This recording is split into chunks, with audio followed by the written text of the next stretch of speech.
Assalamualaikum. Hai Rek, ketemu lagi bareng aku Desi di Black Diary. Di video kali ini aku akan membagikan sebuah cerita kiriman dari Maria. Hai Maria, terima kasih ya atas izin yang telah diberikan sehingga aku bisa membagikan cerita kamu di YouTube Black Diary. Aku mau tanya nih sama kalian. Kalian itu termasuk orang yang percaya dengan kehadiran setan, jadi seolah-olah setan itu beneran ada wujudnya, atau mungkin kalian itu tipe orang yang skeptis bahwa setan itu hanya halusinasi dari manusia atau pemikiran dari manusia itu sendiri sehingga bisa merepresentasikan sehingga terciptalah wujud-wujud tersebut. Coba tulis di kolom komentar. Tapi Maria yang awalnya skeptis, bahkan keluarganya ini nggak pernah membahas atau melihat wujud setan, pola pemikirannya itu berubah sejak Maria berteman sama teman kecilnya yang bernama Ayu. Dan ceritanya Ayu ini seru banget. Yaudah, karena cerita ini seru, aku nggak mau berlama-lama di intro. Jadi mari kita langsung masuk saja ke ceritanya. By the way, kalau aku nggak salah nih ya, ketika kalian nonton video ini itu bertepatan sama malam Jumat Kliwon. Kalau kalian nggak percaya bisa kalian cek di kalender kalian masing-masing. Aku berharap ketika kalian mendengarkan cerita ini tidak ada yang ikut nonton bareng kalian ya. Maksudnya mereka yang tak kasat mata. Karena jujur cerita ini pernah aku coba bawakan di malam hari. Suasananya jadi chaos. Berakhir aku nggak bisa tidur. Jadi aku harus take video lagi di pagi hari. Jadi ketika kalian nonton aku ini, itu suasananya pagi hari ya bun ya. Aku terlalu takut dan aku tidak berani membawakan cerita ini di malam hari. Makanya videonya sampai molor harus tayang sore. Biasanya kan aku tayangnya pagi. Memangnya seserem apa sih cerita yang dibagikan sama Maria ini? Beneran bikin bulu kuduk merinding parah. Jadi semuanya itu bermula ketika Maria menemukan teman kecilnya saat duduk di bangku TK, taman kanak-kanak. Lah temennya Maria ini kita sebut saja namanya Ayu. Sebenarnya rumahnya si Maria sama si Ayu ini tuh deket banget bun. Cuma bedanya kalau Maria itu tinggal di perkampungan padat penduduk, sedangkan Ayu itu tinggal di rumah dinas karena bapaknya itu bekerja di instansi BUMN yang memiliki fasilitas rumah dinas. Mereka itu benar-benar deket banget, cuman kenalnya itu pas mereka sama-sama sekolah di TK yang sama. Maria tuh inget pas waktu kecil si Ayu itu sering banget bersikap aneh. Misalnya ketika kan namanya sekolah TK ya, lebih banyak beraktivitas di outdoor. Si Ayu itu bakal tiba-tiba diam, nge-freeze, takut, terus nangis. Karena ada yang aneh sama si Ayu ini. Terus pada waktu itu juga mereka masih kecil, mereka tidak bisa menceritakan dengan jelas apa yang terjadi. Membuat si Ayu ini akhirnya dikucilin sama teman-teman yang lain. Teman-teman yang lain mungkin berpendapat bahwa si Ayu ini tuh aneh anaknya, makanya mereka nggak mau berteman sama Ayu. Alhasil yang mau berteman sama Ayu itu ya cuma Maria. Meskipun mereka itu berbeda agama, tapi pertemanan mereka itu cukup solid. Jadi dari situlah pertemanan mereka akhirnya terus berlanjut sampai mereka juga duduk di bangku sekolah dasar di sekolah yang sama. Makin hari Maria itu melihat Ayu ini tuh makin aneh. Awal-awal Maria tuh bertanya-tanya, ini anak kenapa sih kok sering kayak melihat misalnya di sudut kelas diem, badannya nge-freeze, terus tiba-tiba nangis, tiba-tiba kayak orang ketakutan, histeris. Maria awalnya mau tanya, tapi dia nggak bisa tanya sama Ayu karena dia takut menyinggung Ayu. Dari situ Ayu tuh sering banget demam, sering banget gak masuk sekolah. Akhirnya si Ayu itu pada kelas 3 SD cerita ke Maria. Mulai nih mereka saling curhat, tapi curhatannya itu lebih dalam. Biasanya kalau anak kecil ceritanya paling ya, di situ loh ada setan. Aku takut. Beginilah. Sedangkan di kelas 3 ini si Ayu itu mulai lebih berani untuk speak up ke Maria. Dimana Ayu bilang, Mar, jangan ke situ. Kenapa? Maria kan bertanya-tanya. Karena di situ tuh ada sosok gede banget, serem, baunya nggak enak. Apa memangnya? Kalau kata ibuku, katanya ibunya si Ayu, itu adalah sosok genderuwo. Maria yang mendengar itu kan aneh. Karena apa? Karena di keluarganya, bahkan Maria sendiri, itu nggak pernah melihat atau membahas tentang sosok-sosok setan. Tapi Maria tahu bahwa makhluk gaib itu ada. Dan manusia hidup berdampingan sama mereka yang tak kasat mata. Cuman Maria itu kan nggak pernah melihat setan. Begitu Maria punya teman yang bisa memiliki kemampuan seperti yang tidak dimiliki oleh anak-anak pada umumnya, akhirnya kan makin tertarik tuh. Jadi Maria tuh sering tanya ke ibunya si Maria, Bu, benar nggak sih Bu ada genderuwo di situ? Loh, nggak tahu kenapa kok kamu tiba-tiba tanya begitu. Tadi kan aku main Bu sama Ayu. Pulang sekolah, Ayu bilang jangan ke situ, jangan ke pohon itu, di situ ada genderuwo. Ibunya bilang begini, loh, memangnya si Ayu ini tuh bisa melihat? Maksudnya melihat setan Bu? Maria kan tanya ya. Iya, ya nggak tahu, tapi si Ayu bilang gitu Bu ke Maria. Oh ya udahlah, nggak usah terlalu digubris. Setan tuh memang ada, tapi wujudnya kan kita nggak pernah lihat. Pokoknya selama kamu berada dimanapun harus jaga sikap ya, nggak boleh nakal, nggak boleh sompral. Kalau kata ibunya si Maria, ya Bu aman. Lah awal-awal itu kan si Maria ini belum pernah diajak main ke rumah Ayu, ya kan, ke rumah dinas bapaknya Ayu. Pada suatu hari mereka tuh ada tugas kelompok bareng, dan itu bukan hanya Maria sama Ayu aja, tapi juga ada 3 temen yang lain. Akhirnya mereka berempat, Maria dan 3 temennya ini, itu pergilah ke rumahnya Ayu. Soalnya diputuskan tugas kelompok itu dikerjakan di rumahnya Ayu. Baru itulah first time Maria masuk ke rumah dinas ini. Di dalam area rumah dinas itu ada sekitaran kurang lebih 15 rumah yang ditempatin sama 15 kepala keluarga. Lah rumahnya Ayu itu ada di tengah-tengah, di rumah nomor 7. Jalan tuh mereka ya kan menuju ke rumahnya Ayu. Begitu mereka tiba di rumahnya Ayu, mereka tuh mendengar Ayu tuh menangis dengan histeris. Benar-benar histeris sampai suaranya itu bisa didengar orang dari luar. Karena mereka penasaran, mereka ngintip lah. Kebetulan pintu rumahnya Ayu itu sedikit terbuka. 4 anak ini ngintip lah ke dalam, dan di situ mereka melihat Ayu itu meronta-ronta, dan Ayu itu marah sama ibunya. Lah habis itu bapaknya si Ayu ini kebetulan baru aja pulang kerja. Lah bapaknya Ayu yang baru pulang kerja kan bingung ngelihat 4 anak ini ngapain. Pas waktu beliau mendengar anaknya teriak-teriak seperti itu, beliau langsung masuklah ke dalam untuk menenangkan. Habis itu ibunya Ayu keluar, mungkin diberitahu sama bapaknya Ayu kalau di luar tuh ada 4 temennya Ayu. Ibunya keluar tanya, kenapa? Ada apa? Bu, ini Bu, kami mau mengerjakan tugas kelompok Bu bareng Ayu. Tapi Ayu kenapa ya Bu ya? Kok menangis seperti itu?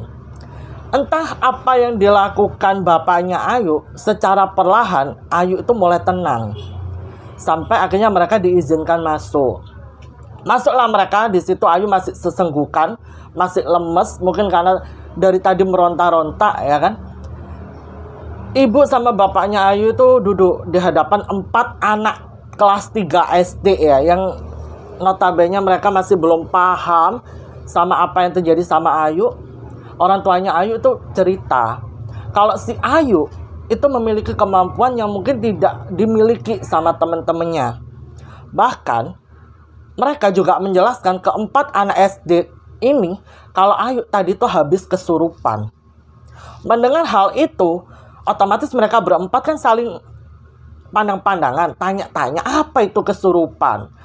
Pelan-pelan ibunya Ayu menjelaskan bahwa Ayu itu bisa melihat sosok setan yang mungkin nggak bisa kalian lihat. Dan sosok setan itu kadang bisa masuk ke tubuhnya Ayu. namanya anak kelas 3 SD, antara paham nggak paham kan dengan penjelasan itu, mereka hanya mengangguk-angguk. Setelah tenang, barulah Ayu menemui 4 temannya dan mereka belajar kelompok bareng. Lah Ayu itu punya kakak laki-laki yang pada waktu itu sudah duduk di bangku SMP. Kakaknya tuh baru pulang sekolah. Lah kakaknya Ayu ini itu ternyata juga seorang anak yang bisa merasakan hawa yang berbeda dengan hawa manusia. Pas waktu masuk rumah, kakaknya Ayu ini dengan lantang bilang, "Ayu habis kedatangan temen goib lagi, Bu," digituin. Ibunya Ayu cuma bilang gini, udah, kamu masuk mandi ganti baju, habis itu kita makan. Ya udah nih, Ayu belajar kelompok karena memang itu waktunya keluarganya si Ayu ini makan malam. Anehnya keluarganya Ayu nih ya, kalau makan malam itu jam 4 sore. Jadi berbeda dengan kita pada umumnya. Biasanya kalau kita makan malam ya paling jam 6 atau jam berapa gitu loh. Karena memang waktunya si keluarganya si Ayu ini makan malam, jadi 4 anak itu juga ikut makan malam bareng keluarganya si Ayu. Lah, tugas kelompok ini kan belum selesai. Sedangkan waktu itu sudah mau menunjukkan waktu surup. Kalau kata orang itu mah sandekala. Ya, pasti kalian gak asing lah dengan istilah sorop atau sandekala. Ibunya Ayu tuh tiba-tiba meminta 4 anak ini untuk pulang. Katanya tugasnya dilanjutin aja besok. Karena kebetulan tugasnya tuh baru dikumpulin minggu depan kan. Jadi masih ada waktu lah besok buat mereka kerja kelompok lagi. Ibunya Ayu bilang begini, besok kalau bisa datangnya agak siang ya, biar pulangnya kalian tuh gak terlalu sore. Oh iya ibu, maaf ya ibu. Ya adalah mereka pulang lah. Di dalam perjalanan ini si anak-anak itu kan bertanya-tanya ya, loh kenapa ya disuruh pulang, kan masih sore. Kita loh udah izin ke orang tua kita masing-masing kalau pulang jam 7. Tapi kayaknya ada yang aneh.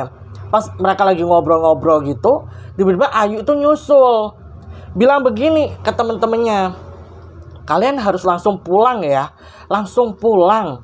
Kalau kalian gak langsung pulang, nanti sosok itu ngikutin kalian. Habis ngomong gitu, Ayu tuh langsung lari masuk ke dalam rumah. Lah, otomatis 4 temennya ini kan jadi takut ya habis dikasih omongan begitu sama si Ayu. Berhasil. Alhasil, 4 anak ini akhirnya lari terbirit-birit pulang ke rumah masing-masing. Begitu tiba di rumah, Maria ditanya sama ibunya, loh kenapa nak kok kamu ngos-ngosan? Ya Maria cerita dong. Maria juga bilang kalau dia habis makan malam di rumahnya Ayu. Hah? Jam segini udah makan malam? Ibunya Maria aja sampai bingung. Nggak tahu bu, pokoknya udah makan lah bu. Aku nanti malam nggak usah makan lagi, udah kenyang. Ya udahlah, Maria melakukan aktivitasnya kan. Sampai di keesokan harinya, di kelas itu Maria pada diejek-ejek sama temen-temennya. Gara-gara apa? 3 temennya yang ikut belajar kelompok sore hari itu bilang begini ke teman-teman yang lain. Mereka bercerita kalau Maria ini punya teman setan. Alhasil di sekolah Maria makin dikucilkan gara-gara kejadian sore itu. Maria nangis Ayu nangis, si Ayu ini nangis. Akhirnya Maria nenangin si Ayu tuh. Udah, kamu gak usah dengerin omongan teman-teman, kan masih ada aku yang mau temenan sama kamu. Bener ya Maria, kamu harus temenan sama aku.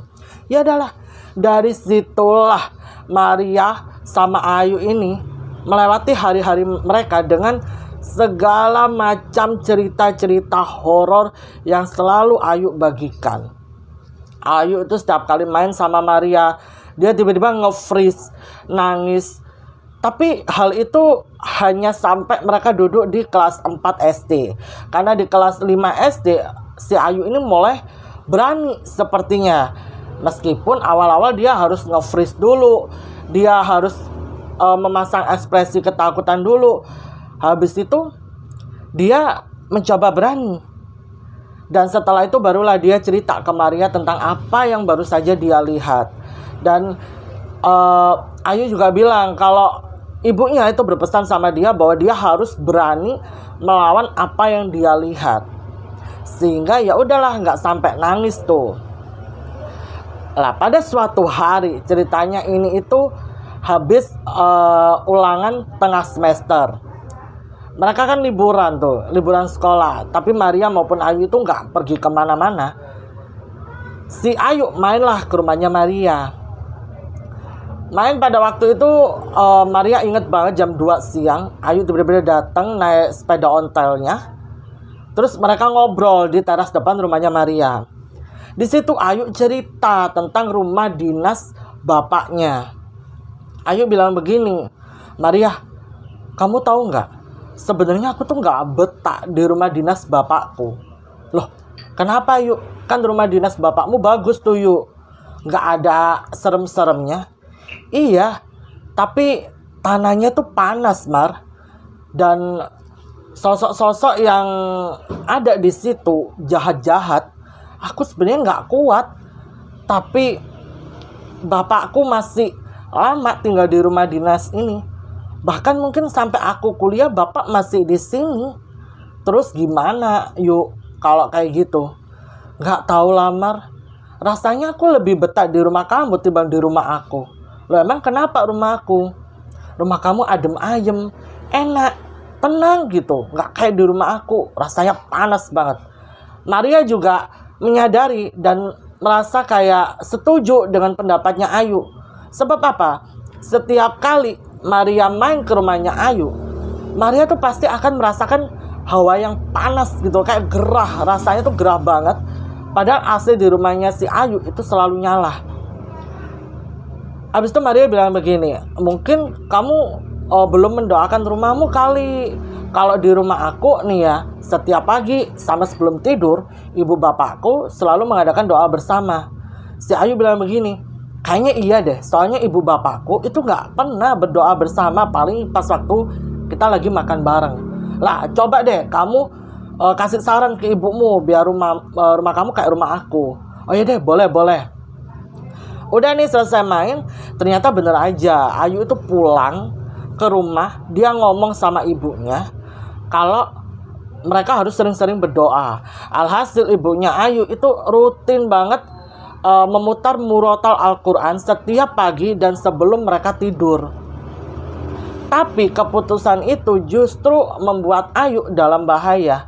Kenapa? Karena sosok penunggu di area rumah dinas bapaknya ini, sosok-sosoknya itu jadi marah sama Ayu. Alhasil Ayu itu kerap banget tiba-tiba kesurupan. Kadang itu memuntahkan cairan merah, kadang itu nggak sadar, kadang itu tiba-tiba kejang. Sampai Ayu tuh jadi langganan rumah sakit di kota tempat tinggal mereka. Maria yang melihat kondisi Ayu seperti itu kan nggak tega. Sering banget Maria itu berdoa untuk kesembuhan Ayu, untuk keselamatan Ayu. Sering banget juga Maria itu cerita ke ibunya sambil nangis-nangis soal Ayu. Sampai Maria itu dapat cerita dari bapaknya. Jadi cerita itu mereka habis makan malam. Keluarganya Maria habis makan malam ngumpul kan di ruang keluarga. Mendengar ceritanya Maria, bapaknya Maria itu bilang begini, kalau Ayu bilang di tanah di kawasan rumah dinas bapaknya itu terasa panas, kayaknya itu wajar. Karena di lahan itu dulunya adalah markas PKI di daerah sini. Dan banyak sekali memakan korban jiwa. Sampai akhirnya lahan tanah itu menjadi milik pemerintah. Lalu dibangunlah rumah dinas ini. Jadi hitungannya rumah dinas yang dibangun di lahan itu baru. Karena pembangunannya itu baru selesai di tahun 2003. Dan selama orang yang menempati rumah dinas itu banyak yang keluar masuk dan mengeluhkan kalau mereka tuh nggak betah dengan gangguan-gangguan yang terjadi di dalamnya. Sampai akhirnya keluarganya Ayu itu pindah ke rumah dinas itu di tahun 2004. Makanya si Maria sama Ayu itu bisa sekolah di TK yang sama. Dan hitungannya keluarganya Ayu ini termasuk keluarga yang paling betah loh tinggal di rumah itu. Gak kayak yang lain 2 tahun habis itu out, 2 tahun out. Ya keluarganya Ayu ini dari tahun 2004 sampai di tahun 2011 masih tinggal di rumah itu. masih fan-fan aja, meskipun si Ayu ini harus mengalami banyak sekali kejadian-kejadian yang menurut sebagian orang itu aneh, tapi sebagian orang percaya bahwa ini itu ada hubungannya sama makhluk-makhluk gaib yang mendiami kawasan itu. Oh, jadi gitu ya Pak ceritanya. Makanya Ayu itu kerap banget akhir-akhir ini kesurupan. Lah kenapa kok jadi makin intens kesurupannya? Bapaknya si Maria kan tanya gitu. Maria jawab, iya karena aku tuh pernah ngomong sama Ayu, yuk coba deh rumah kamu doakan. Karena di rumah kita kan kalau pagi sama malam kan ada doa bersama Pak. Katanya kalau si Ayu tuh baru ada doa bersama sama keluarganya pas lagi makan aja di meja makan. Selebihnya nggak ada. Dan setelah itu ibunya mulai mencoba Pak menyalakan murotal Al-Quran. Alhasil ya begitulah si Ayu jadi makin intens kesurupan. Bapaknya Maria bilang begini, ini antara percaya nggak percaya ya. Katanya kalau makhluk-makhluk gaib yang mendiami sebuah lahan yang dulunya pernah terjadi sesuatu yang sangat-sangat ganas, itu energinya kuat. Lah ketika ada salah satu orang mencoba untuk menetralkan energi itu, pasti salah satu anggota keluarganya tuh akan kalah. Karena energinya berbentrokan. Oh gitu ya. Makanya mereka akhirnya masuklah kemungkinan di badannya Ayu. Lah Maria kan awal-awal nih ya, sebelum berteman sama Ayu, gak pernah bapak ibunya cerita masalah setan, masalah kesurupan. Baru itu Maria mendengar orang tuanya membahas soal kesurupan yang ada hubungannya sama Ayu plus rumah dinas bapaknya Ayu. Dari situ Maria makin kasihan kan sama Ayu. Apalagi Ayu itu gak punya teman selain Maria. Jadi yang menemani hari-harinya Ayu ya cuma Maria. Bahkan nih kalau ada tugas kelompok di sekolah, Ayu itu pasti gak dipilih sama teman-temannya. Alhasil cuma mereka berdua lah dalam satu kelompok. Karena gak ada yang mau tugas kelompoknya bareng Ayu. Mereka katanya takut deket-deket sama Ayu. Soalnya Ayu itu sudah punya sebutan di sekolah, teman setan. Maria setiap harinya selalu mencoba menguatkan Ayu, meyakinkan Ayu bahwa itu hanya sebatas omongan biasa. Udah gak usah terlalu digubris, gak usah terlalu dihiraukan. Anggap aja teman-temannya ini lagi iseng. Udah nih, ya si Maria udah tahu tentang asal-usul dari rumah dinas bapaknya Ayu. Terus si Maria ini juga sedikit banyaknya tahu alasan kenapa Ayu ini kesurupannya makin intens. Si Maria ceritalah ke Ayu tentang asal-usul dari rumah dinas bapaknya. Setelah Ayu mendengar cerita dari Maria, Ayu itu bilang begini sama Maria, Mar, sebenarnya itu ada sesuatu hal yang pengen aku ceritain ke kamu. Tapi aku sendiri masih bingung dengan aturan-aturan yang diterapkan sama keluargaku ke aku. Memangnya kamu mau cerita apa? Coba deh kamu cerita ke aku pelan-pelan, kata Maria. Jadi begini Mar, pas awal aku diajak pindah ke sini sama orang tuaku, kata ibuku, aku tuh malamnya demam banget sampai hampir 40 derajat suhu badanku, Mar. Terus aku dibawalah ke rumah sakit. Kata pihak rumah sakit, aku tuh gak sakit apa-apa. Karena bapakku itu termasuk orang yang percaya dengan hal-hal gaib, Mar. Bapakku tuh langsung memanggil ustadz kenalan dari temennya. Dari situlah bapak ibuku tahu kalau aku tuh punya kemampuan yang mungkin tidak dimiliki sama teman-teman sebaya kita. Dan Pak Ustadz itu juga cerita kalau rumah dinas bapak itu memang agak wingit tempatnya. Alhasil bapakku dan ibuku itu menerapkan aturan-aturan yang aneh. Mungkin itu sesuai yang disampaikan sama Pak Ustadz. Gimana, Mar? Aku tuh gak boleh keluar rumah kalau sudah jam 4:30 sore. Jadi kamu ingat gak pas waktu kita kelas 3, aku kan sempet nyamperin kalian tuh. Terus aku buru-buru pulang. Kenapa? Karena di depan kalian itu ada sosok pocong tinggi banget, tapi kain kafannya itu hitam. Aku takut, aku langsung pulang. Terus orang tua aku tuh juga aktivitasnya mulai aneh. Contohnya seperti makan malam. Biasanya normalnya kalau orang makan malam nih Maria, itu ya jam 6 mentok jam 7 lah. Tapi kalau di keluarga aku enggak Mar, jam 4 kita udah mulai makan malam. Karena apa? Karena setelah azan maghrib berkumandang Maria, aku harus tidur. Karena kalau aku nggak tidur, aku pasti bisa melihat apa-apa aja yang tahu-tahu muncul di kamar aku.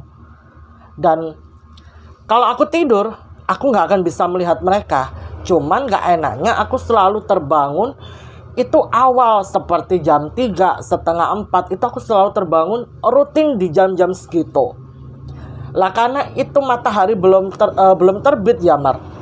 Kadang tuh aku mendengar ada suara tangisan, ada suara cekikikan, terus tiba-tiba ada aroma-aroma yang aneh bermunculan. Kalau nggak gitu tiba-tiba kayak ada kuntilanak yang melayang di jendela kamarku. Kan kamarnya si Ayu ini ada di lantai 2, terus ada jendela yang menghadap ke halaman depan. Ayu tuh kerap banget melihat ada kuntilanak terbang, kayak seolah-olah lagi mengejek dia. Alhasil dia itu makin tertekan. Terus dia lebih sering tidur sama ibunya, karena dia nggak berani tidur sendiri. Sejak tidur sama ibunya, dia tuh sedikit ada keberanian. Cuman kalau dia terbangun masih di jam segitu, dia akan menutup wajahnya sampai benar-benar dia mendengar ibunya terbangun, baru dia ikut bangun turun ke lantai 1. Kalau ibunya belum bangun, dia nggak akan bangun. Terus Maria tanya gini ke Ayu, "Loh Yuk, kan kamu muslim nih, orang tuamu nggak pernah sholat di rumah? Kalau di rumahku, ibu bapakku kan kerap tuh beribadah." Si Ayu bilang begini, "Selama aku hidup nih ya baru orang tuaku, aku jarang melihat mereka sholat di rumah. Apalagi di rumah dinas, hampir nggak pernah. Ibuku pernah sholat, tapi cuma sekali. Habis sholat itu kayak ketakutan. Dan setelah itu ibuku nggak pernah sholat." Nah dari situ Maria bilang begini, "Ya mungkin karena itu juga kali Yuk, rumah kamu nggak pernah dipakai sholat. Akhirnya sosok-sosok seperti itu makin adem ayem tinggal di dalam rumah kamu."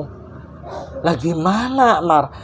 Ibuku aja coba nyalain murotal Al-Quran, yang ada gak berselang lama aku kesurupan. Ibuku jadi dilema, mau melakukan sholat, ngaji di dalam rumah itu, karena ibu bapakku lebih mementingkan keselamatan aku. Kamu tahu gak Mar? Apa aja yang selalu berdatangan mengganggu aku, berusaha membangunkan aku dari tidur. Apa Yuk? Maria kan penasaran nih. Yang paling sering datang itu adalah sosok pocong Mar. Benar-benar pocong, dan itu jumlahnya pasti lebih dari 3. Aku tuh sering banget ngelilir tuh apa ya, kayak terbangun di tengah-tengah tidur. Tapi pas mau buka mata si Ayu ini takut, karena dia keburu mencium aroma yang gak sedap dulu. Karena dia merasa bahwa aroma ini udah muncul, pasti sosok itu datang. Jadi dia berusaha untuk pura-pura tidur dan melanjutkan kembali tidurnya tanpa membuka mata. Soalnya apa? Kalau dia buka mata otomatis dia akan melihat. Dan sosok itu akan semakin intens menghantui dia. Tapi Ayu itu benar-benar yakin 100% kalau sosok itu setiap malam pasti datang dan berusaha membangunkan dia dari tidur. Tapi dia udah dikasih tahu sama orang tuanya untuk berhati-hati agar tidak terpancing dengan pancingan mereka. Makanya selama tidur itu, entah dia kebelet pipis atau apa, dia nggak akan membuka mata. Jadi dia memilih untuk tidur ngempet, baru tuh besok paginya ibunya bangun, dia langsung buru-buru pergi ke kamar mandi. Maria melihat dan mendengar itu kayak, segitu tertekannya ya hidup kamu gara-gara berhubungan sama makhluk seperti mereka. Kamu kayak seolah-olah terus menerus dihantui sama rasa takut dengan wujud mereka. Si Ayu bilang begini, mungkin kamu bisa ngomong seperti itu karena kamu gak bisa melihat mereka. Sedangkan aku harus setiap hari melihat sosok mereka yang bergantian berdatangan menghampiri aku.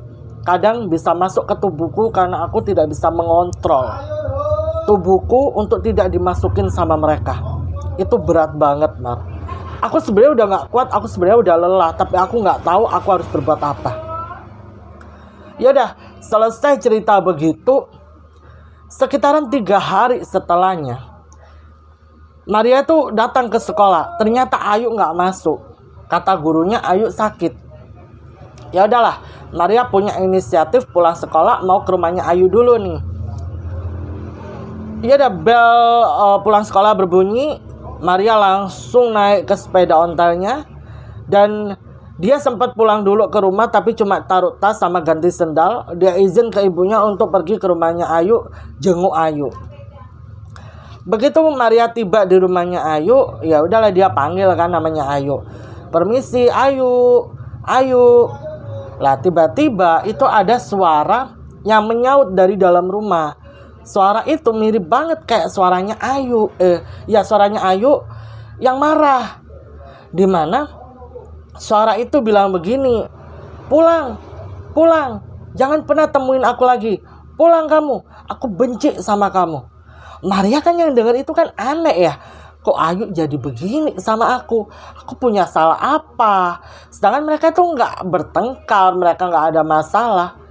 Ya udah, karena Ayu juga situasi hatinya lagi tidak baik, Maria pulang. Dia cerita ke ibunya sambil nangis-nangis. Ibunya berusaha menenangkan Maria dengan bilang, mungkin Ayu lagi emosi, mungkin Ayu lagi ada masalah, dia lagi gak enak badan, gak pengen diganggu, makanya kamu disuruh pulang. Cuman caranya salah. Tapi kamu jangan dendam ya sama sahabat kamu, kan itu sahabat kamu gak boleh ya balas sahabat kamu dengan kejahatan. Iya bu, iya. Abis itu 2 hari, 3 hari Ayu masih belum masuk sekolah. Maria khawatir dengan kondisi Ayu. Habis itu sekolah dia pulang kan. Ternyata di rumahnya Maria itu sudah ada keluarganya Ayu plus ada Ayu juga.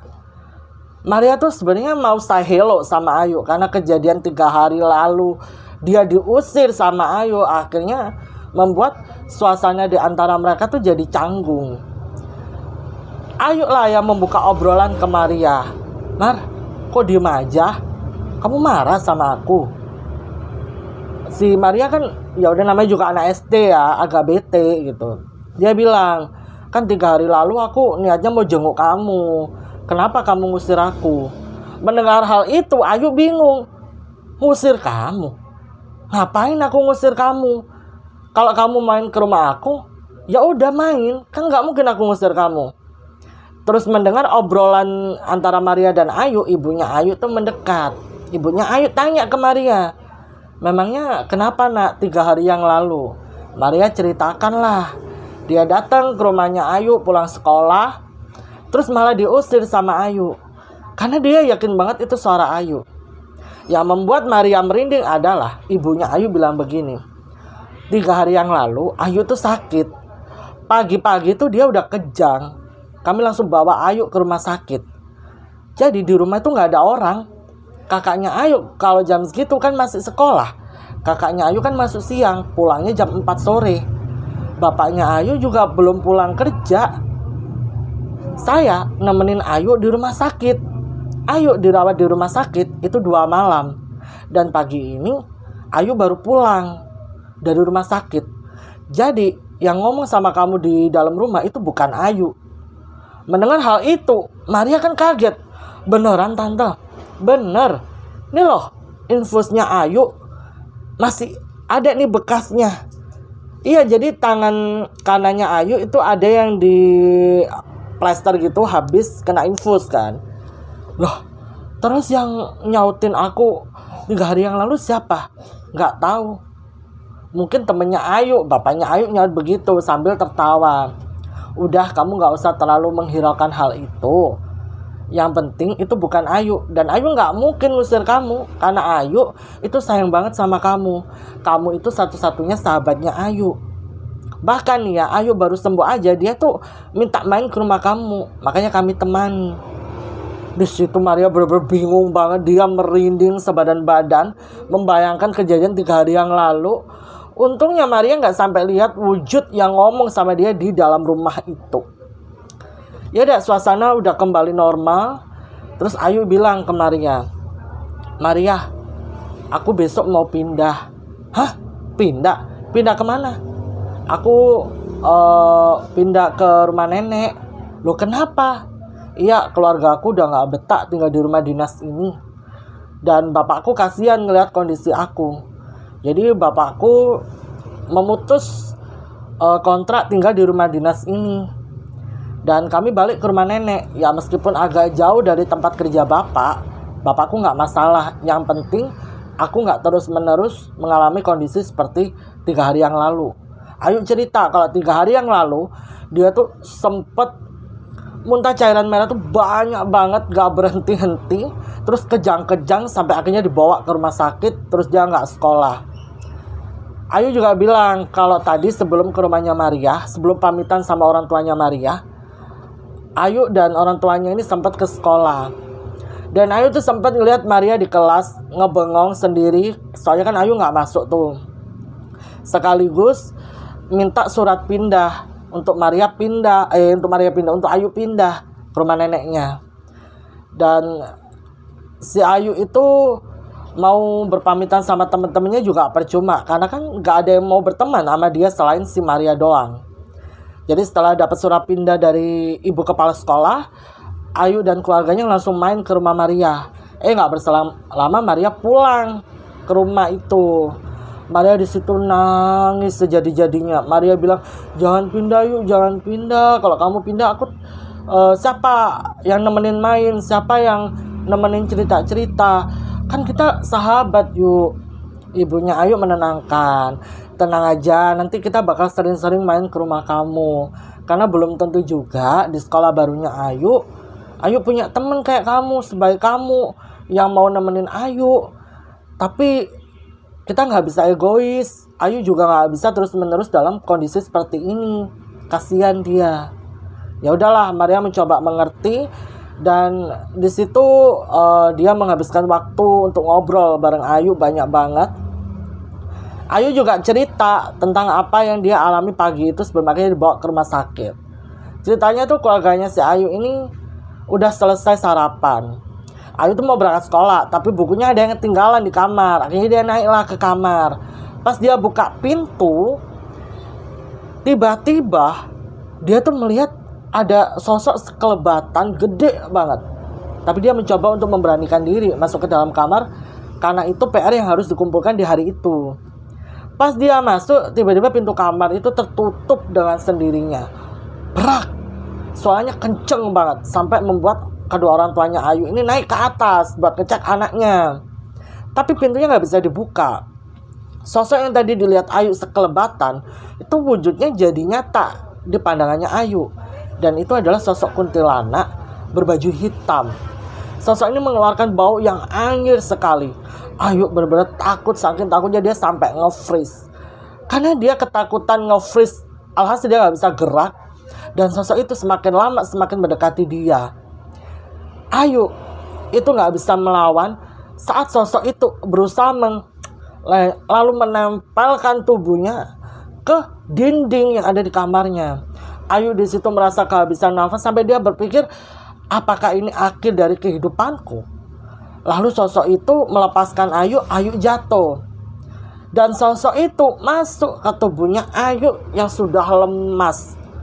Ayu di situ kejang. Bapaknya Ayu berhasil mendobrak pintu kamarnya Ayu dan melihat Ayu itu kejang. Pas waktu dibawa keluar, dibawa ke ruang tamu sambil bapaknya ini nyari kunci mobil, Ayu itu tiba-tiba muntah cairan merah banyak sekali, gak berhenti-henti. Sekali berhenti kejang, habis itu muntah lagi. Ya udah, akhirnya dibawa ke rumah sakit. Dan lagi-lagi hasil medis mengatakan bahwa Ayu tuh gak sakit apa-apa. Mau gak mau, bapaknya harus menjemput ustadz yang biasanya menyembuhkan Ayu Setelah Ustadz itu datang, Ayu disembuhkan. Yaudah, Ayu mulai stabil kondisinya. Tapi dokter meminta Ayu untuk dirawat inap dulu beberapa hari untuk memeriksa lebih lanjut. Takutnya memang ada sakit secara medis yang bisa atau yang harus diobati selain kesurupan versi dari Pak Ustadz. Ya udah, setelah dipastikan sama dokter kondisinya Ayu ini udah stabil lagi, barulah Ayu diizinkan pulang. Pulang malah sekalian pindah. Itu membuat Maria sedih banget. Jadi dari situ hubungan mereka itu udah nggak mulai intens karena kan mereka udah berpisah. Cuman memang pas waktu masih SD, si Ayu ini keluarganya sering tuh main ke rumahnya Maria. Kadang sebulan sekali, kadang seminggu sekali, nggak mesti. Pokoknya ketika bapaknya nggak ada lemburan, bisa main tuh ke rumahnya Maria. Sampai ketika SMP kelas 3, si Ayu ini udah nggak pernah berkunjung ke rumahnya Maria. Tapi mereka tuh masih berkomunikasi melalui Facebook. Si Ayu bilang, dia minta maaf kalau kemungkinan dia nggak bisa main lagi ke rumahnya Maria. Soalnya bapaknya Ayu itu sudah didinaskan di luar pulau. Ya udahlah, Maria mencoba mengerti. Maria bilang, ya udah nanti kalau kita udah kerja, udah bisa cari uang masing-masing, kita janji ya kita harus ketemu. Dan bener aja, di rumah dinas bapaknya Ayu tuh masih banyak banget orang yang keluar masuk dan bercerita ke Pak RT setempat kalau mereka nggak betah tinggal di rumah dinas itu. Ada aja gangguan yang mereka terima. Jadi hitungannya keluarganya Ayu tuh paling lama betah stay di rumah dinas itu. Sampai nggak terasa si Maria ini udah lulus dari bangku SMA. Begitu pula dengan Ayu. Tahu-tahu mereka itu kuliah di universitas yang sama. Jadi persahabatan mereka tuh bertemu lagi di bangku kuliah. Dan Ayu itu memutuskan untuk ngekos gak jauh dari kampusnya. Kalau Maria mah PP, soalnya kan kampus sama rumah kan deket. Maria seneng banget, dia bisa bertemu lagi sama Ayu, bisa say hello, bisa seru-seruan. Dan ternyata mereka itu juga kuliah di fakultas yang sama, di jurusan yang sama.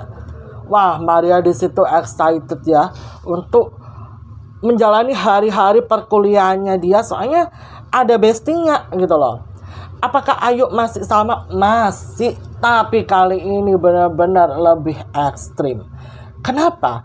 Karena ternyata sebelum Maria kuliah di kampus ini, Maria tuh sempat searching banyak banget tentang asal-usul, latar belakang dari kampus ini.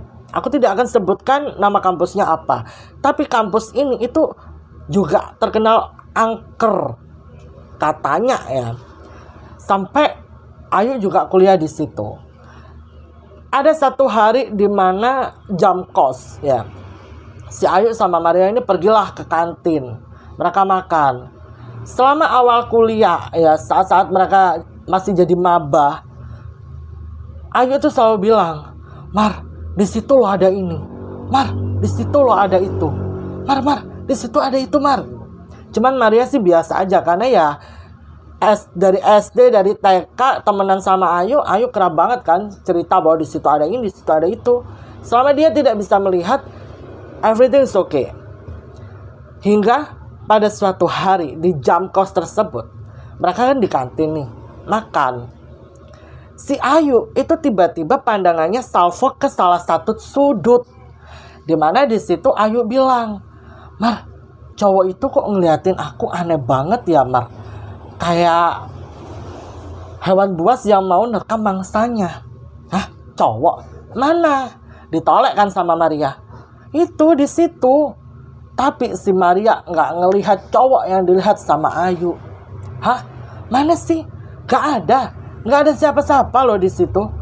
Ada, Mar, cowok pakai kaos putih, pakai tasnya warna hitam, ransel, ngeliatin aku, serem banget. Ayo Mar, kita cabut aja. Maria bilang begini, lah makanan kita aja belum habis. Udah, kita cari aja makanan di tempat yang lain. Aku juga sebenarnya masih lapar, tapi aku nggak suka sama kehadiran cowok itu. Oh yaudah.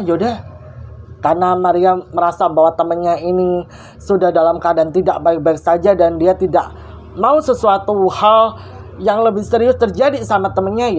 Yaudah yuk kita pergi dari sini. Saat perjalanan nih ya, si Ayu tuh kelihatan kayak gelisah, bener-bener kayak orang takut gitu loh.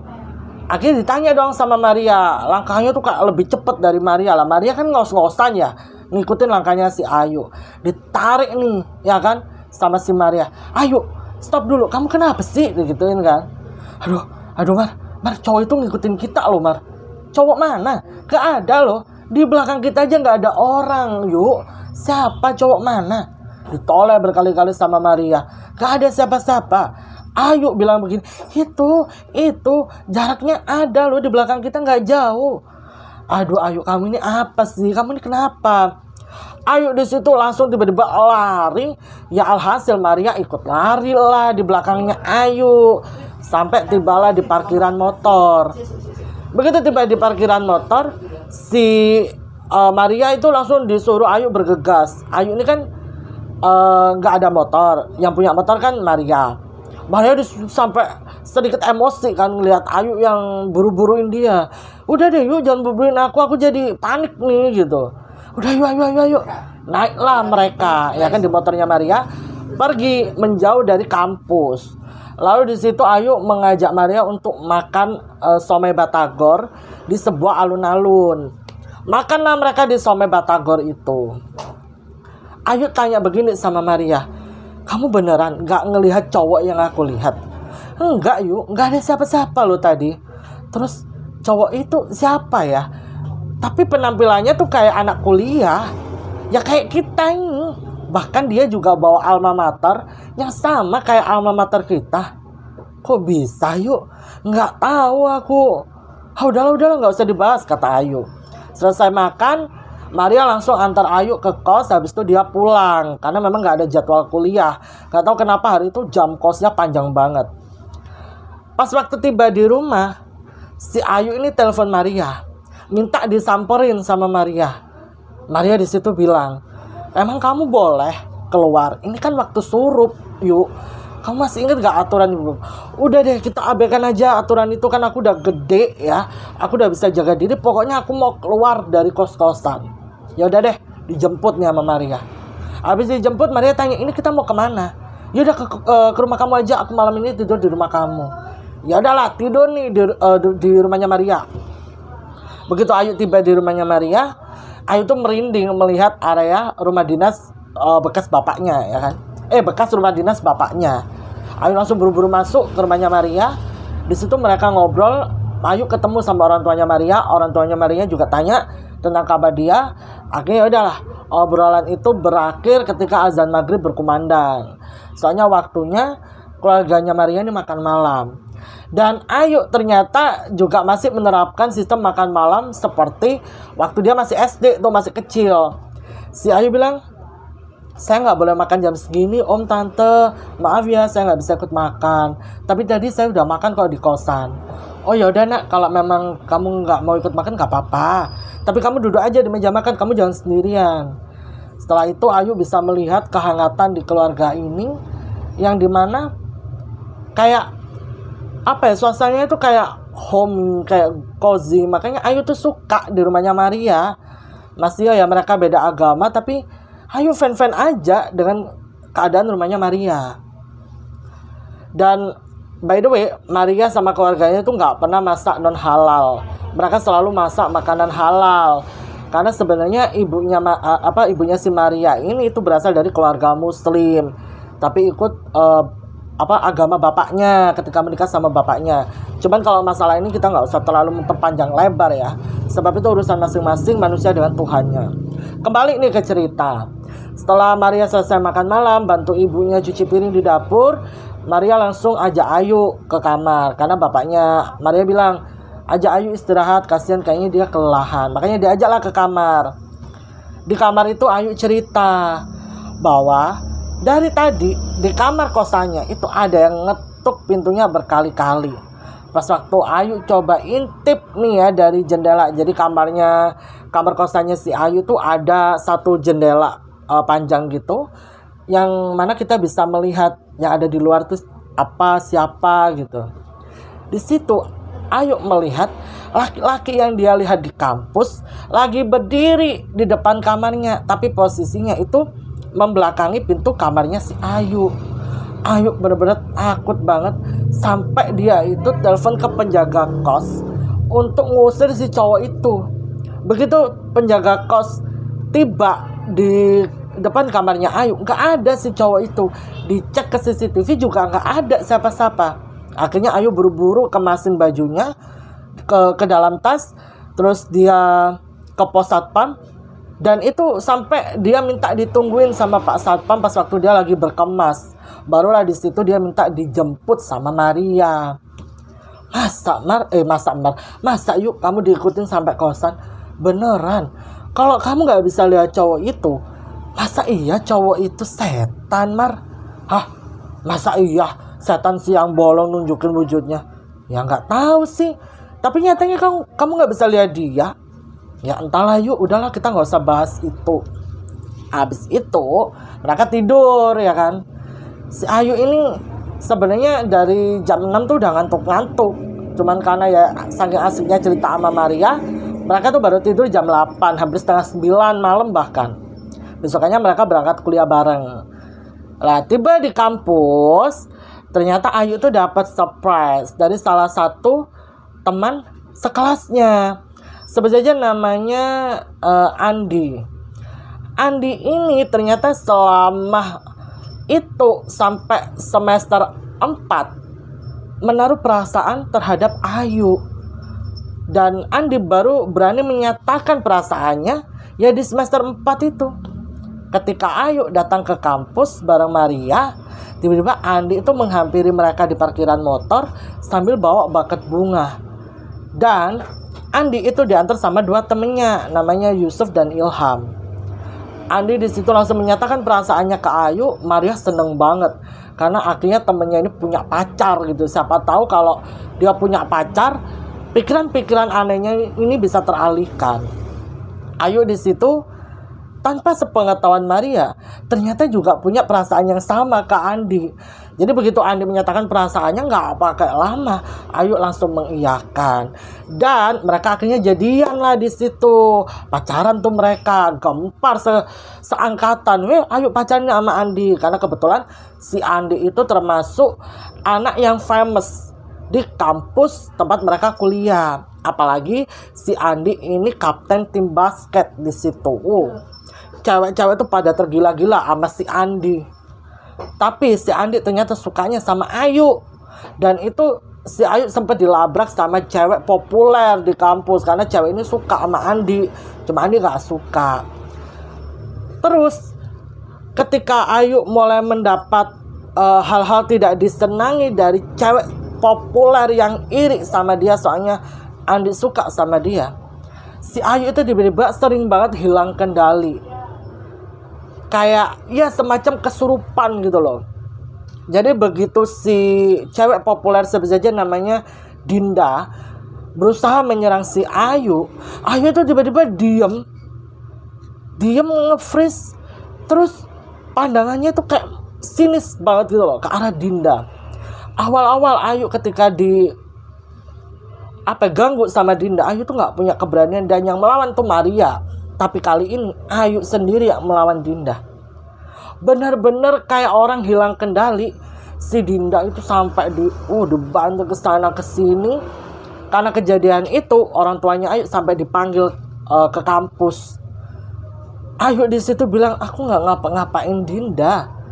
Tapi anak-anak yang melihat kejadian itu plus CCTV mengatakan bahwa Ayu itu menyerang Dinda.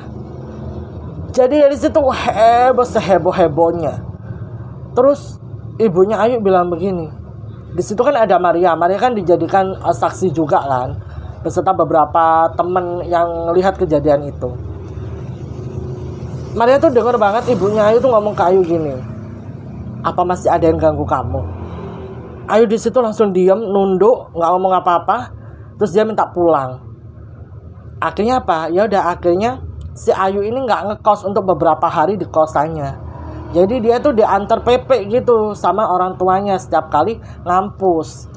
Abis itu nih, nggak tahu kenapa si Ayu ini tuh kayak ogah banget ngelihat si Andi. Andi kan aneh ya, merasa aneh gitu loh dengan sikapnya si Ayu. Kamu kenapa Yu? Kenapa, aku punya salah apa? Setiap kali Andi berusaha mendekati Ayu, Ayu tuh selalu marah-marah gak jelas. Selalu kayak berusaha melawan Andi. Tapi Andi kan gak bisa melawan perempuan, karena itu bukan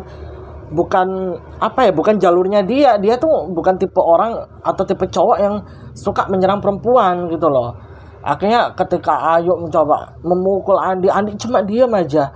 Dan Andi tuh pernah diomongin sama Maria, kalau kamu melihat kondisi Ayu aneh, kamu jangan kaget. Karena si Ayu itu kadang hilang kendali, soalnya dia kesurupan. Makanya Andi diam. Sambil diam tuh dia zikir, dia baca doa, sampai pelan-pelan Ayu tuh pingsan. Mesti berakhir pingsan. Hingga Maria nggak bisa ngelihat Ayu terus-terusan seperti ini. Maria mencoba menghubungi ibunya Ayu. Akhirnya ibu bapaknya Ayu itu pada suatu hari datanglah ke kosannya Ayu. Maria tahu orang tuanya Ayu datang, tapi Ayu nggak tahu. Jadi begitu mereka pulang dari kampus, Ayu tuh diantar masuk ke kosan sama Maria. Karena Maria tahu orang tuanya Ayu lagi nunggu. Bener aja, begitu tiba di kos, Ayu ini tuh kaget ngeliat orang tuanya datang. Loh, kenapa? Kenapa bapak sama ibu kok kesini? Bapak ibunya cerita lah. Maria juga bilang, aku gak bisa lihat kamu terus menerus seperti ini Yuk. Kamu butuh orang tua kamu butuh pertolongan. Tapi Ayu tuh masih kekeh kalau dia tuh gak seperti yang diomongin Maria ataupun orang tuanya. Bahkan dia juga gak pernah merasa menyerang Dinda atau menyerang Andi. Jadi heran kalau mereka ngomong seperti itu, karena dia sendiri benar-benar gak ngerasa. Terus gak berselang lama Pak Ustadz yang biasanya nyembuhin Ayu itu datang. Dimana Pak Ustadz ini langsung nyuruh Ayu itu minum air yang udah didoakan. Habis minum air itu tiba-tiba Ayu itu menggigil.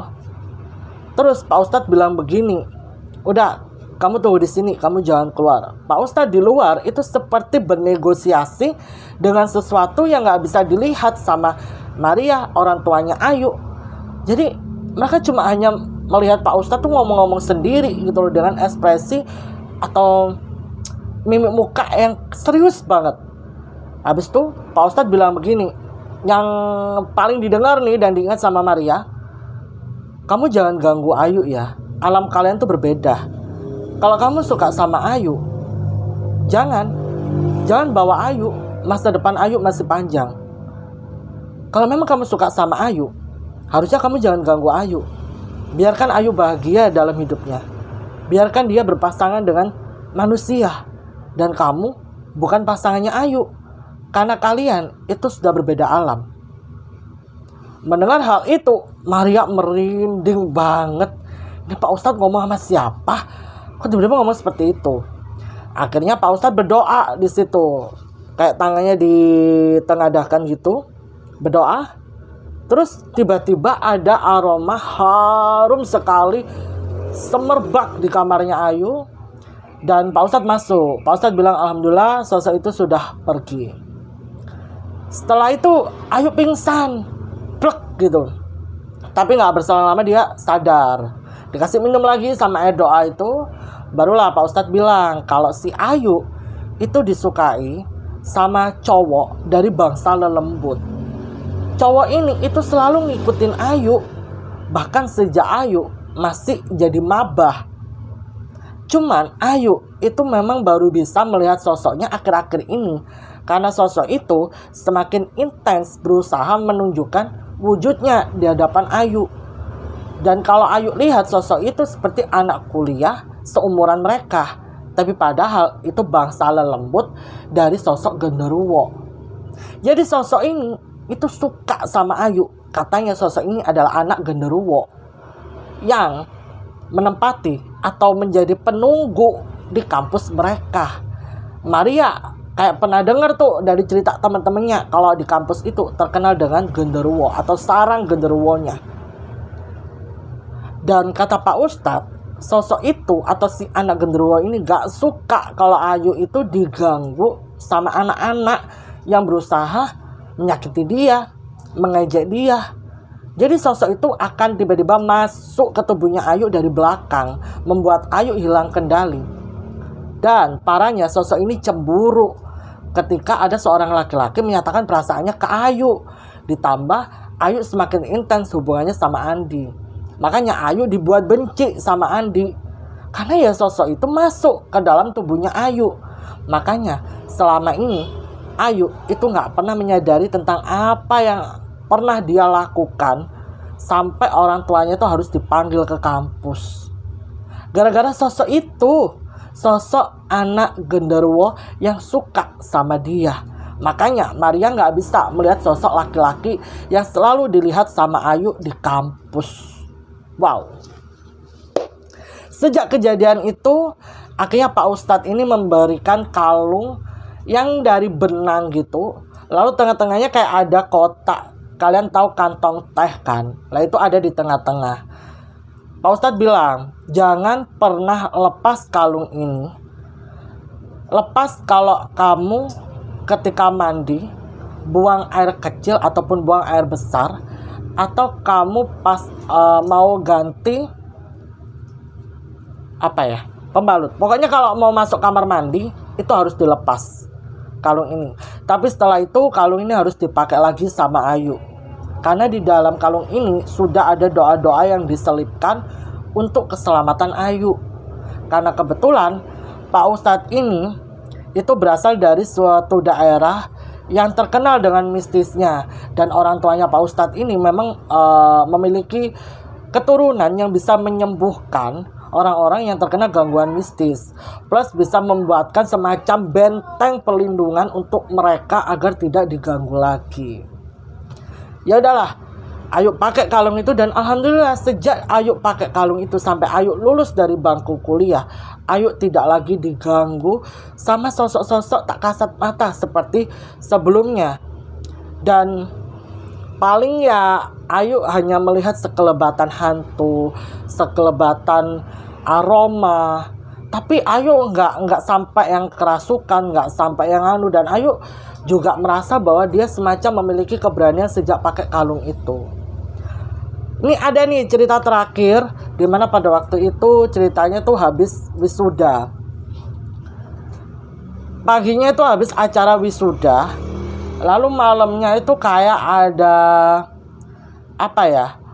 anak-anak di seangkatannya si Ayu sama si Maria itu kayak ngadain perkumpulan gitu loh di kampus, semacam kemah ala-ala, terus ada acara api unggun juga.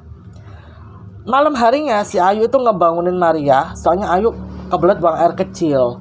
Pergilah mereka ke toilet kampus yang ada di lantai 1. Posisinya tuh memang agak pojok deket kantin. Habis buang air kecil, Ayu keluar kan dari kamar mandi.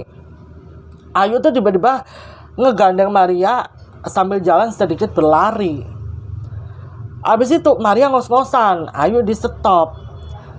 Ayu bilang sama Maria, kita harus lari balik ke tenda karena di belakang kita ada 5 sosok pocong yang mau ngikutin kita. Di situ Maria langsung baca doa Bapa Kami dan salam Maria sekuat-kuatnya sampai jalan tuh dia selalu baca doa Bapa Kami, doa salam Maria sampai tiba di kemah. Maria di situ ngos-ngosan. Ayu bilang, ini kenapa ya kok sosok pocong itu masih bisa aku lihat dengan intens ya? Harusnya kan cuma sekelebatan seperti hantu-hantu yang lain. Maria di situ langsung bilang gini, kamu telepon ibu bapakmu deh. Kayaknya bakal ada terjadi sesuatu nih sama kamu. Takutnya kayak sosok anak genderuwo itu yuk. Kamu jangan ngakut-ngakutin gituin sama Ayu. Udah gak apa-apa, kamu cerita aja ke orang tuamu. Pas waktu mereka lagi teleponan sama orang tuanya Ayu, tiba-tiba tenda mereka tuh ada yang goyang-goyangin dong dari luar. Akhirnya telepon dimatiin, mereka berdua tidur. Terus besokannya mereka berpisah karena Ayu memutuskan untuk mengambil beasiswa di sebuah universitas yang ada di kota lain. Sedangkan Maria itu bekerja di perusahaan tempat bapaknya dia bekerja. Tapi komunikasi mereka masih berjalin dengan baik. Bahkan sampai aku membawakan cerita ini, semalam tuh aku sempat ngobrol bareng Maria dan Ayu. Mereka cerita seru banget.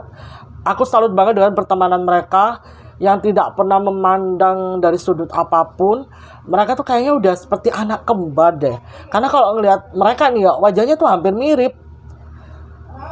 Kalian pernah dengar nggak kalau sahabat kita itu pasti sedikit banyaknya, entah sifatnya, sikapnya, atau bahkan wajahnya itu pasti mirip sama kita. Itu katanya sahabat sejati. Bener nggak? Setuju nggak? Coba deh kalian tulis di kolom komentar. Kalau menurut kalian, setan itu sebenarnya ada nggak sih? Atau itu hanya bentuk halusinasi dari manusia yang lagi stres sama pikirannya, sehingga halusinasinya itu pikirannya bisa merepresentasikan menjadi wujud-wujud seperti yang dia pikirkan, padahal wujud itu nggak ada. Coba deh, menurut kalian gimana? Kalian tim yang mana? Boleh cerita di kolom komentar. Atau mungkin kalian punya pengalaman berinteraksi sama mereka tak kasat mata. Boleh juga cerita. Wah, seru banget tuh pasti ceritanya. Mungkin bisa kali ya seseru dari ceritanya si Ayu. Kalau kalian mau berbagi sama aku juga bisa banget. Kirim aja cerita kalian ke email aku, diaryblack01. Informasinya sudah aku sertakan di kolom description box. Oke, jadi itulah akhir dari cerita Ayu dan Maria, persahabatan. Mereka ini benar-benar seru banget. Karena Maria berteman sama seorang perempuan yang memiliki kemampuan, dimana kemampuan ini tidak dimiliki oleh banyak orang. Dan dari kemampuannya itulah membuat mereka harus berinteraksi dengan sosok-sosok tak kasat mata. Aku benar-benar bisa membayangkan betapa serunya hari-hari mereka. Apakah Ayu masih memakai kalung itu? Masih.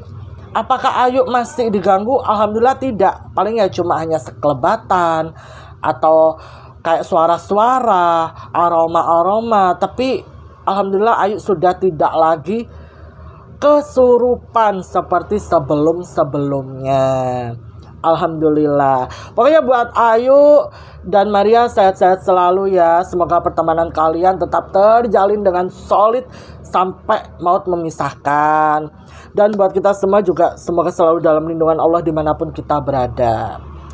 Untuk pendapat kalian bagaimana, tulis aja di kolom komentar.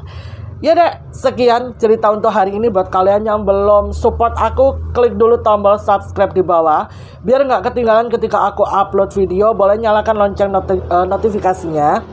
Lalu sapa aku di kolom komentar, karena sapaan dan doa-doa kalian adalah semangat buat aku untuk selalu upload video menemani hari-hari kalian. Jangan lupa like dan share sebanyak-banyaknya biar yang lain juga tahu, plus ikutan nonton aku di YouTube Black Diary. Aku Desi pamit undur diri dulu. Terima kasih yang sudah menonton. Sampai bertemu di video selanjutnya. Assalamualaikum warahmatullahi wabarakatuh. Bye bye.